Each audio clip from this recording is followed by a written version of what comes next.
Hello বন্ধুরা, আপনারা কেমন আছেন? ভালো আছেন তো? আজকে তো সর্তিলা একাদশী, তাই গোপাল সোনাকে সকাল সকাল মন্দিরে এসে স্নান করিয়ে দিচ্ছি। তারপর শিব ঠাকুরকেও স্নান করিয়ে দিচ্ছি।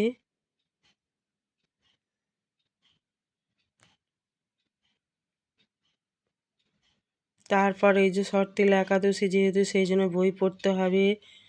এই যে তারপর গোপাল সোনাদের স্নান করিয়ে সুন্দর করে সাজিয়ে গুজিয়ে বসিয়ে দিয়েছি।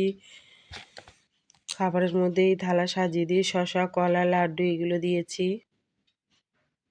দিয়ে জল শঙ্খের মধ্যে ফুল আর দুব্বা দিয়েছি। প্রত্যেকটা ঠাকুরকে তুলসী পাতা দেয়া হয়েছে। রাধা কৃষ্ণ, গোপাল সোনা, গৌর নিতাই এদেরকে। তারপর গোমাতার সামনে দুব্বা জল দিয়ে দিয়েছি।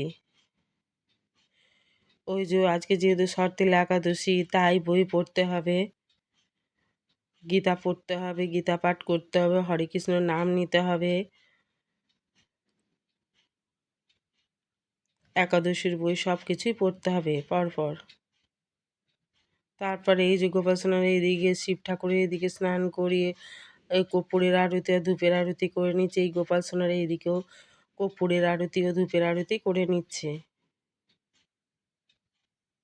তারপর প্রদীপের আরতি করে নিলাম।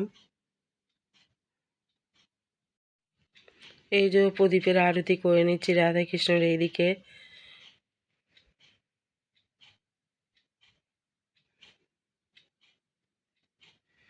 তারপর এদিকে আয়নার আরতি করে নিলাম।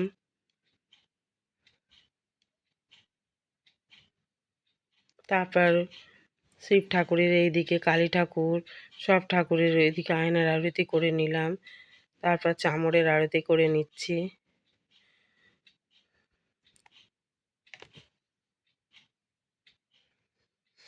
তারপরে গোপাল সোনাকে খাইয়ে দেবো এবার।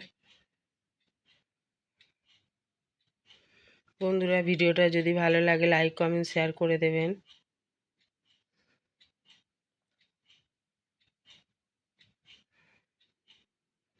এই যে শসা, কলা, লাড্ডু সব খাইয়ে দিচ্ছি।